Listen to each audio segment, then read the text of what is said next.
L'Europe commence progressivement à abandonner certains outils technologiques américains et l'Afrique ferait bien de comprendre pourquoi.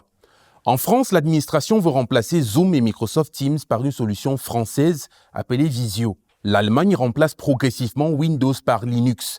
L'armée autrichienne a également adopté LibreOffice. Même les services de renseignement français préparent progressivement une alternative à Palantir, le puissant logiciel américain d'analyse de données. Mais pourquoi des pays alliés des États-Unis cherchent-ils soudainement à s'éloigner de leur technologie? La réponse tient en un seul mot: souveraineté. Mais avant de continuer, si tu aimes ce type de contenu qui t'explique simplement les grands enjeux africains, je t'invite rapidement à télécharger notre application Infomédia disponible gratuitement sur Android et iOS, où tu pourras consommer notre contenu non censuré et ce au quotidien. Aujourd'hui, les emails, les documents confidentiels et parfois les données militaires de certains États sont hébergés ou traités par Microsoft, Google, Amazon ou encore même Palantir. Or, ces entreprises sont américaines.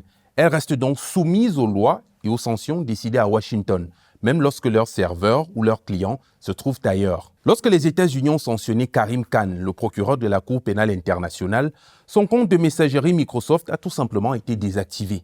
Une décision prise à Washington venait donc de priver un haut responsable international d'un outil essentiel à son travail. Et pour mieux comprendre l'ampleur et la profondeur du danger, je vous invite à regarder la chronique d'Ariel Kittu intitulée « Les vrais patrons du monde » qui paraîtra sous très peu sur toutes nos plateformes. Maintenant, imaginez un peu les mêmes sanctions à l'échelle d'un État.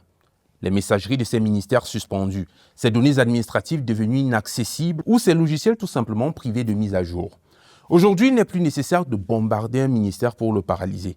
À l'époque du cloud, il peut suffire de désactiver ses comptes ou ses licences. Et dans tout ceci, que fait l'Afrique?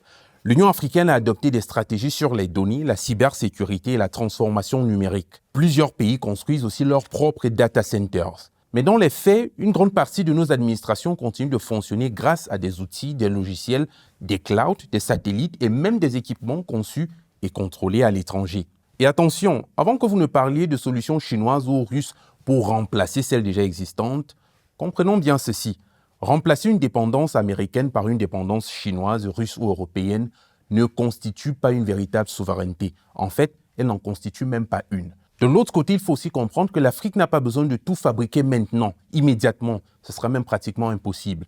Mais elle doit pouvoir contrôler ses données, auditer ses systèmes, diversifier ses options pour pouvoir continuer à fonctionner si une puissance décidait tout simplement, pour une raison ou pour une autre, de lui couper l'accès. Mais avec tout ceci, j'ai une question pour vous. Un pays qui possède son drapeau, son gouvernement et ses frontières, tout ce qui fait d'une nation une nation, s'il ne contrôle pas ses communications, ses données, ni les outils qui font fonctionner son État, peut-on encore dire qu'il est souverain? Parlons en commentaire, je suis Livingstone Amand, c'était Afo au quotidien, continuez de suivre Infomédia pour un narratif africain sans complaisance, mais sans condescendance. À demain.